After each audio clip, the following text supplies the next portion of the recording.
Sor Anne de Los Ángeles, Monteagudo y Ponce de León.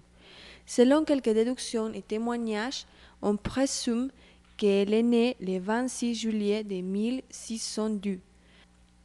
Anna a été le quatrième de 8 filles qui ont conformé la famille Sébastien Monteagudo et Francisca de León. François, Marianne, Catherine, Anne, Jean, Igné, André et Sébastien. On sait que François a été prêtre. Marianne se marie avec Gabriel López de Pastrana. Catherine est mariée avec Gonzalo Tamaño et Igné est mariée avec Bernardin de Meneses. D'autres, on ne sait rien. On présume qu'ils sont morts pour certaines de la peste qui à cette époque frappait la ville.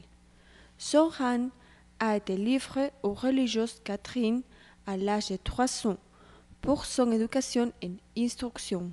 Ceci est ayant alors principalement lié à la formation morale et religieuse. On croit que ses pères l'ont retirée du monastère par 14 ans pour la marier. On était dans sa maison paternelle, elle a eu la vision de Sainte Catherine de Sienne, dans laquelle elle lui montrait la vertu des religieuses dominicaines de clôture. Elle décidait alors de retourner au monastère, conduite par un petit enfant appelé Dominique. Ses pères, en connaissant les faits, ont essayé de la dissuader, en lui offrant des bijoux, mais elle a été maintenue en forme.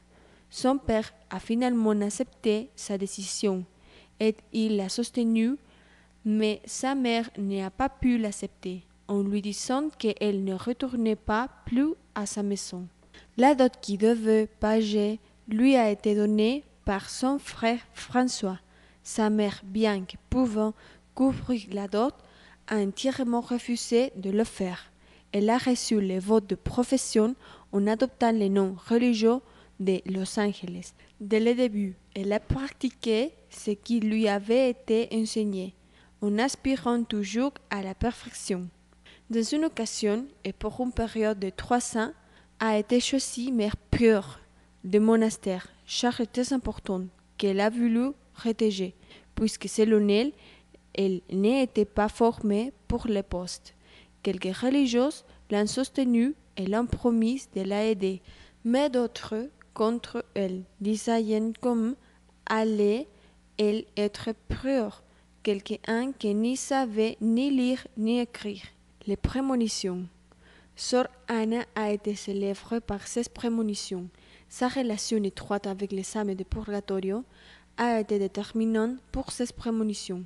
Ces dernières, qui ont généralement été caractère nécrologique. À plusieurs occasions, elle a prédit des maladies de certains entourages. Pour d'autres cas, elle a prédit des guérisons et d'autres les décès inévitables. Les dernières années de la vénérable religieuse Catherine ont été passées dans l'obscurité de la cécité. Elle avait beaucoup de difficultés à marcher. Elle ne s'est jamais plainte ou s'est sentie malheureuse. Pour courir cette chance, aucun remède efficace n'existait pour calmer cette terrible douleur.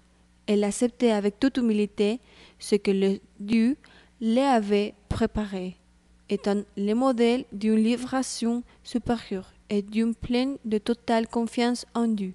Avant d'entrer Sor Anne, un peintre a recueilli ses factions dans une image, qui est le seul et véritable témoignage graphique de son visage, qui est resté pour la postérité, puisqu'on vit elle habitait un gal tellement mondain.